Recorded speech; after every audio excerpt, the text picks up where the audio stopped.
ಹೌದು, ಇದು ಚಿಕ್ಕಬಳ್ಳಾಪುರ ತಾಲೂಕಿನ ಪೆರೇಸಂದ್ರ ಗ್ರಾಮದ ಪ್ರಾಥಮಿಕ ಆರೋಗ್ಯ ಕೇಂದ್ರ.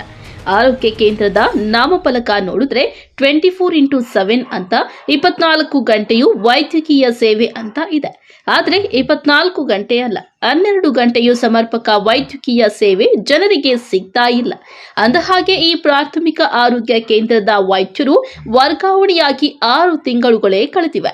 ಆದರೆ ಇದುವರೆಗೂ ಒಬ್ಬ ಖಾಯಂ ವೈದ್ಯರನ್ನ ಈ ಆಸ್ಪತ್ರೆಗೆ ನೇಮಕ ಮಾಡಲಾಗಲಿಲ್ಲ. ಇದರಿಂದ ಸುತ್ತಮುತ್ತಲ 10 ಜನರಿಗೆ ಸೂಕ್ತ ವೈದ್ಯಕೀಯ ಸೌಲಭ್ಯಗಳು ಸಿಗುತ್ತಾ ಇಲ್ಲ. ಪೆರೇಸಂದ್ರ ಪ್ರಾಥಮಿಕ ಆರೋಗ್ಯ ಕೇಂದ್ರದಲ್ಲಿ ಸುಮಾರು 6 ತಿಂಗಳಿಂದ ಅಲ್ಲಿ ವೈದ್ಯರು ಇಲ್ದಿರ ಅಲ್ಲಿನ ಜನ ಆರೋಗ್ಯಗಳಲ್ಲಿ ಏರುಪೇರಾದಾಗ ತುಂಬ ಪರಿತಪಿಸ್ತಾ ಇದ್ದಾರೆ. ಇದು ಸುಮಾರು 6 ತಿಂಗಳಿಂದ ನಿರಂತರವಾಗಿ ನಡ್ಕೊಂಡ್ಬರ್ತಾ ಇದೆ. ಅಲ್ಲಿ ಯಾವುದೇ ರೀತಿಯಲ್ಲೂ ಕೂಡ ಒಂದು ಸೂಕ್ತವಾದಂತಹ ಒಂದು ಪ್ರಾಥಮಿಕವಾಗಿ ಯಾರಾದರೂ ಬಂದರೆ ಅಲ್ಲಿ ಯಾವುದೇ ರೀತಿ ಒಂದು ಆರೋಗ್ಯವನ್ನು ಅಲ್ಲಿ ಸರಿಪಡಿಸಲಿಕ್ಕೆ ಯಾವುದೇ ರೀತಿಯಲ್ಲೂ ಕೂಡ ಅಲ್ಲಿ ವೈದ್ಯರಿಲ್ಲ. ಹೀಗಾಗಿ ಸಾಕಷ್ಟು ಆ ಭಾಗದ ಜನರು ಸಾಕಷ್ಟು ಒಂದು ದೂರುಗಳನ್ನು ಮತ್ತು ನಮ್ಮ ಗಮನಕ್ಕೂ ಕೂಡ ಅಲ್ಲಿ ವೈದ್ಯರಿಲ್ಲ ಅಂತ ಹೇಳ್ಕೊಂತ ಒಂದು ಗಮನ ನಮಗೂ ಕೂಡ ಬಂತು. ಇದು ನಿಜವಾಗ್ಲೂ ಕೂಡ ದುರಾದೃಷ್ಟಕರ. ಹಾಗಾಗಿ ಕೂಡಲೇ ಜಿಲ್ಲಾ ವೈದ್ಯಾಧಿಕಾರಿಗಳು ಹಾಗೂ ತಾಲೂಕು ವೈದ್ಯಾಧಿಕಾರಿಗಳು ದಯವಿಟ್ಟು ಕೂಡ ತಾವು ಗಮನವಹಿಸಿ, ಏನು ಅಲ್ಲಿ ಆರೋಗ್ಯಗಳಲ್ಲಿ ಪಾಪ ಏರುಪೇರಾದಾಗ ತುಂಬ ಆ ಭಾಗದಲ್ಲಿ ಬಡವರಿದ್ದಾರೆ, ಅವ್ರಿಗೆ ಅನುಕೂಲ ಆಗೋ ನಿಟ್ಟಿನಲ್ಲಿ ದಯವಿಟ್ಟು ಕೂಡ ಏನಾದರೂ ಒಂದು ಹೆಚ್ಚು ಕಮ್ಮಿ ಆದಾಗ, ಈಗಾಗಲೇ ಅಲ್ಲಿ ಸಾಕಷ್ಟು ಅವಘಡಗಳು 6 ತಿಂಗಳಿಂದ ನಡೀತಾನೆ ಇದೆ, ನಾವೂ ಕೂಡ ಕೇಳ್ಪಡ್ತಾ ಇದ್ದೀವಿ. ಹಾಗಾಗಿ ದಯವಿಟ್ಟು ಆರೋಗ್ಯಾಧಿಕಾರಿಗಳು ಕೂಡಲೇ ನೀವು ಅಲ್ಲಿ ಏನು ವೈದ್ಯರು ಏನಿಲ್ಲ ಅಲ್ಲಿ ಕೂಡಲೇ ನೀವು ವೈದ್ಯರನ್ನು ನೇಮಕ ಮಾಡಿ ಅಲ್ಲಿ ಆಗ್ತಾ ಇರತಕ್ಕಂಥ ಅವಘಡಗಳನ್ನು ತಪ್ಪಿಸಿ ಸಾರ್ವಜನಿಕರ ಹಿತದೃಷ್ಟಿಯಿಂದ ನೆಮ್ಮದಿಯಿಂದ ಮತ್ತು ಆರೋಗ್ಯಕರವಾಗಿ ಬದುಕೋದಕ್ಕೆ ದಯವಿಟ್ಟು ಕೂಡ ತಾವು ಅನುಕೂಲ ಮಾಡಬೇಕು ಅಂತ ಹೇಳ್ಬಿಟ್ಟು ತಮ್ಮಲ್ಲಿ ಮನವಿ ಜೊತೆಗೆ ಒತ್ತಾಯನೂ ಕೂಡ ಮಾಡ್ತಾ ಇದ್ದೀನಿ. ಯಾವುದೇ ಕಾರಣಕ್ಕೂ ಕೂಡ ತಾವು ಬೇಜವಾಬ್ದಾರಿಯಾಗಿ ಈ ರೀತಿ 6 ತಿಂಗಳಿಂದ ಬೇಜವಾಬ್ದಾರಿ ನಡ್ಕೊಂಡಿರೋದ್ರಿಂದ ಅಲ್ಲಿ ಸಾಕಷ್ಟು ಜನರಿಗೆ, ಆ ಭಾಗದ ಸಾಕಷ್ಟು ಜನರಿಗೆ ತುಂಬ ತೊಂದರೆ ಆಗಿದೆ. ದಯವಿಟ್ಟು ಕೂಡ ನಾವು ಒತ್ತಾಯ ಮಾಡ್ತಾ ಇದ್ದೀವಿ, ನೀವು ಆಗಿರ್ತಕ್ಕಂಥ ಏನು ಅಲ್ಲಿ ಆಗಿರ್ತಕ್ಕಂಥ ಅನ್ಯಾಯ ಇರ್ಬೋದು, ಪಾಪ ಅಲ್ಲಿ ಆಗ್ತಾ ಇರ್ತಕ್ಕಂಥ ಜನರಿಗೆ ತೊಂದರೆಯನ್ನು ದಯವಿಟ್ಟು ಕೂಡ ಸರಿಪಡಿಸ್ಕೊಡ್ಬೇಕು ಅಂತ ಹೇಳ್ಬಿಟ್ಟು ಕೂಡಲೇ ನಾನು ವೈದ್ಯಾಧಿಕಾರಿಗಳಿಗೆ, ತಾಲೂಕು ಮತ್ತು ಜಿಲ್ಲಾ ವೈದ್ಯಾಧಿಕಾರಿಗಳಿಗೆ ನಾನು ಮನವಿ ಜೊತೆಗೆ ಒತ್ತಾಯ ಮಾಡ್ತೀನಿ. ಚಿಕ್ಕಬಳ್ಳಾಪುರ ಶಾಸಕ ಪ್ರದೀಪ್ ಈಶ್ವರ್ ಹಾಗೂ ನೂತನವಾಗಿ ಸಂಸದರಾಗಿ ಆಯ್ಕೆಯಾಗಿರುವ ಡಾಕ್ಟರ್ ಕೆ ಸುಧಾಕರ್ ಸ್ವಗ್ರಾಮವೂ ಸಹ ಇದೇ ಪೆರೇಸಂದ್ರ ಆಗಿದೆ. ಶಾಸಕರು ಸಂಸದರ ಸ್ವಗ್ರಾಮದಲ್ಲಿ ಈ ರೀತಿ ವೈದ್ಯರು ಇಲ್ಲವೆಂದ ಮೇಲೆ ಇನ್ನೆಲ್ಲಿ ವೈದ್ಯರು ಇರುತ್ತಾರೆ ಅಂತ ಸಾರ್ವಜನಿಕರು ಪ್ರಶ್ನೆ ಮಾಡುತ್ತಿದ್ದಾರೆ. ಆದರೆ ಸೂಕ್ತ ಕ್ರಮ ಕೈಗೊಳ್ಳಬೇಕಾದ ಜಿಲ್ಲಾ ಆರೋಗ್ಯಾಧಿಕಾರಿ ಮಹೇಶ್ ಕುಮಾರ್ ಅಸಹಾಯಕತೆ ವ್ಯಕ್ತಪಡಿಸುತ್ತಿದ್ದು, ಕೆಲವು ಪ್ರಾಥಮಿಕ ಆರೋಗ್ಯ ಕೇಂದ್ರದಲ್ಲಿ ಖಾಯಂ ವೈದ್ಯರಿಲ್ಲ, ಬೇರೆ ಬೇರೆ ಆಸ್ಪತ್ರೆಯ ವೈದ್ಯರನ್ನ ಸರದಿಯಂತೆ ನಿಯೋಜನೆ ಮಾಡುತ್ತಿದ್ದೇವೆ ಎಂದರು.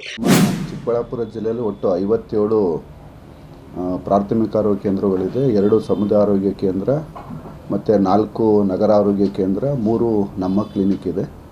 ಸೊ ಇಲ್ಲಿ ನಮ್ಮ ಜಿಲ್ಲೆಯಲ್ಲಿ ಸುಮಾರು ಕಳೆದ ವರ್ಗಾವಣೆ ಸಂದರ್ಭದಲ್ಲಿ ಸ್ವಲ್ಪ 6 ಜನ ವೈದ್ಯಾಧಿಕಾರಿಗಳು ವರ್ಗಾವಣೆ ಆದರು, 2 ಮಾತ್ರ ಬಂದರು. ಆಮೇಲೆ ಕೆಲವರು 4 ಜನ PG ಕೂಡ ಹೋಗಿದ್ದಾರೆ, ಪೋಸ್ಟ್ ಗ್ರ್ಯಾಜುಯೇಷನ್ ಸಂಬಂಧಪಟ್ಟಂಗೆ. ಈ ಹಿನ್ನೆಲೆಯಲ್ಲಿ ನಮ್ಮ ಜಿಲ್ಲೆಯಲ್ಲಿ ಪ್ರಮುಖವಾಗಿ ಖಾಲಿ ಇರ್ತಕ್ಕಂಥದ್ದು ಚಿಕ್ಕಬಳ್ಳಾಪುರ ತಾಲೂಕಿನಲ್ಲಿ ಪೆರೇಸಂದ್ರ, ಚಿಂತಾಮಣಿ ತಾಲೂಕಿನಲ್ಲಿ ಹೂಕೋಟೆ ಮತ್ತು ಸಂತೆಕಲ್ಲಹಳ್ಳಿ, ಮತ್ತು ಶಿಡ್ಲಘಟ್ಟ ತಾಲೂಕಿನಲ್ಲಿ ತಿಮ್ಸಂದ್ರ ಇದೆ, ಮತ್ತು ನಮ್ಮ ಬಾಗೇಪಲ್ಲಿ ತಾಲೂಕಲ್ಲಿ ಮಿಟ್ಟಿಮರಿ, ಗೌರಿಬಿದನೂರು ತಾಲೂಕಲ್ಲಿ ಕುರುಡಿ ಮತ್ತು ಕುರುಡಿ ಕಾಲಿ, ಇಡಗೂರು 2 ಕಾಲಿ ಇದೆ, ಮತ್ತು ಗುಡಿಬಂಡೆ ತಾಲೂಕಿನಲ್ಲಿ ಬೀಚ್ಕನಹಳ್ಳಿ. ಈಗ ಪೆರೇಸಂದ್ರನ್ನ 24/7 ಹೆರಿಗೆ ಕೇಂದ್ರವಾಗಿ ಮಾಡಿದ್ದೀವಿ. ಹೆರಿಗೆ ಕೇಂದ್ರ ಅಂತಂದರೆ 3 ಜನ ಶುಶ್ರೂಷಕರು 8 ಅವರ್ಸಲ್ಲಿ ಡ್ಯೂಟಿ ಮಾಡ್ತಾರೆ, ಅಲ್ಲಿರ್ತಾರೆ. ಸೊ ಯಾವುದೇ ಒಂದು ಹೆರಿಗೆ ಮಾಡಬೇಕು, ಸಹಜ ಹೆರಿಗೆ ಮಾಡಬೇಕು ಅಂದರೆ ವೈದ್ಯಾಧಿಕಾರಿಗಳ ಅವಶ್ಯಕತೆ ಇರೋದಿಲ್ಲ. ಅವರು ಏನಾದ್ರು ಫೋನ್ ಮುಖಾಂತರ ಅದು ಮಾಡಬೇಕಾಯ್ತು. ಅಲ್ಲಾಗಿರ್ತಕ್ಕಂಥ ಒಂದು ಏನು ಶಿಶು ಮರಣ ಅಥವಾ ಸ್ಟಿಲ್ ಬರ್ತ್ ಅಂತ ಏನು ಕರಿತೀವಿ ನಾವು, ಅದು ದುರಾದೃಷ್ಟಕರ. ಅದು ಆಗಿರ್ತಕ್ಕಂಥದ್ದು ಈಗ ಆಲ್ರೆಡಿ ಅದು ತನಿಖೆ ನಡೀತಾ ಇದೆ, ತಂಡವನ್ನು ಮಾಡಿದ್ದೀವಿ. ಅಲ್ಲಿ ವೈದ್ಯಾಧಿಕಾರಿಗಳು ಕೊರತೆ ಇದ್ದಾಗ ನಾವು ರೂರಲ್ ಸರ್ವಿಸ್ ವೈದ್ಯಾಧಿಕಾರಿಗಳು ಬಂದರು, ಅವ್ರನ್ನೂ ಕೂಡ ಮಾಡಿದೆ. ಅವ್ರು ಪೋಸ್ಟ್ ಗ್ರ್ಯಾಜುಯೇಷನ್ ಕೂಡ ಬಿಟ್ಟೋಗಿದ್ದಾರೆ. ಸೊ ಅವ್ರನ್ನ ಬಿಟ್ಟೋಗಿರೋದ್ರಿಂದ ಈಗ ನಾವು RBSK ಮತ್ತು ಬೇರೆ ಪ್ರಾಥಮಿಕ ಆರೋಗ್ಯ ಕೇಂದ್ರ ನಾವು ಆಗ್ತಾಯಿದ್ದೆ. ಜೊತೆಗೆ ನಮ್ಮ ಜಿಲ್ಲೆಯಲ್ಲಿ ಒಂದು 3 ಜನ ಹೆರಿಗೆ ರಜಾ ಮೆಟರ್ನಿಟಿ ಲೀವ್ ಕೂಡ ಹೋಗಿರ್ತಾರೆ. ಸೊ ಈ ಥರ ಎಲ್ಲನೂ ಕೂಡ ತಗೊಂಡಾಗ ನಮ್ಮಲ್ಲಿ ಸುಮಾರು 12 ಪ್ರಾಥಮಿಕ ಆರೋಗ್ಯ ಕೇಂದ್ರಗಳು ಖಾಲಿ ಇರ್ತವೆ. ಅದನ್ನು ನಾವು ಹತ್ತಿರದ ಪ್ರಾಥಮಿಕ ಆರೋಗ್ಯ ಕೇಂದ್ರದ ವೈದ್ಯರನ್ನ ಡೆಪ್ಯುಟೇಷನ್ ಮೇಲೆ ಹಾಕೊಂಡು ಕೆಲಸ ಮಾಡ್ತಾಯಿದ್ದೀವಿ. ಈಗ ನಾವು ನೋಟಿಫಿಕೇಷನ್ ಕೂಡ ಕೊಡ್ತಾಯಿದ್ದೀವಿ. ಮೋಸ್ಟ್ಲಿ 20-21ನೇ ತಾರೀಕೆ ನಾವು ಕಾಂಟ್ರಾಕ್ಟ್ ಬೇಸಿಸ್ ಮೇಲೆ ತೊಗೊಳಕ್ಕೆ ಇದು ಮಾಡ್ತೀವಿ, ಸಿದ್ಧತೆಯನ್ನು ಕೂಡ ಮಾಡ್ಕೊಂಡಿದ್ದೀವಿ. ಪ್ಯಾರಾಸಂದ್ರಕ್ಕೆ ಆಡಳಿತ ವೈದ್ಯಾಧಿಕಾರಿಗಳು ಡಾಕ್ಟರ್ ಕೃಷ್ಣ ನೈನಹಳ್ಳಿಯವರು ಇದ್ದಾರೆ. ಈಗ ಅಲ್ಲಿ ಆಲ್ಟರ್ನೇಟ್ ಡೇ ಆಗಿ ಡಾಕ್ಟರ್ ರಘುನಾಥ್ ಮತ್ತು ಇಬ್ಬರನ್ನ ಆಲ್ಟರ್ನೇಟ್ ಆಗಿ ಕಳಿಸ್ಕೊಟ್ಟು ಇದು ಮಾಡ್ತಾಯಿದ್ದೀವಿ. ಮತ್ತು ಸತ್ಯಸಾಯಿ ಹಾಸ್ಪಿಟ್ಲಿಂದನೂ ಕೂಡ ರೂರಲ್ ಸರ್ವಿಸ್ ಡಾಕ್ಟ್ರುಗಳು ಕೂಡ ಬರ್ತಿದ್ರು. ಅವ್ರು ಬಂದಾಗ ಅವ್ರನ್ನೂ ಕೂಡ ಹಾಕಿ ಅಲ್ಲಿ OPD ಸರ್ವಿಸಸ್ಗೆ ಮಾಡ್ತಾಯಿದ್ದೀವಿ. ಸೊ ಕಾಯಂ ವೈದ್ಯರು ಕೊರತೆ ಇದೆ. ಕಾಯಂ ವೈದ್ಯರು ಹಾಕಬೇಕು ಅಂತಂದರೆ ಸರ್ಕಾರ ಮಟ್ಟದಲ್ಲಿ ಹಾಕಬೇಕು. ಈಗ ಕಾಂಟ್ರಾಕ್ಟ್ ಬೇಸಿಸಲ್ಲಿ ನಾವು ಜಿಲ್ಲಾ ಮಟ್ಟದಲ್ಲೂ ಕೂಡ ಕರೆಯೋದಕ್ಕೆ ಆಲ್ರೆಡಿ ಅನುಮೋದನೆ ಆಗಿದೆ. ಮೋಸ್ಟ್ಲಿ ಮುಂದಿನ ವಾರದಲ್ಲಿ ಅದು ಕೌನ್ಸಿಲಿಂಗ್ ಮಾಡ್ತೀವಿ.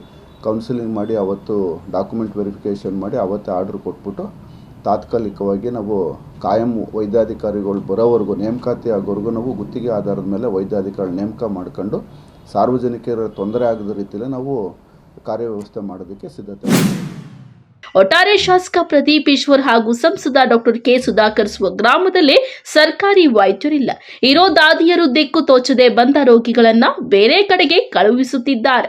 ಇನ್ನು ಮುಂದಾದರೂ ಶಾಸಕರು ಹಾಗೂ ಸಂಸದರು ತಮ್ಮೂರಿನ ಆಸ್ಪತ್ರೆಗೆ ಚಿಕಿತ್ಸೆಗೆ ಕೊಡಿಸಲು ಮುಂದಾಗುವರ ಕಾದು ನೋಡಬೇಕಾಗಿದೆ.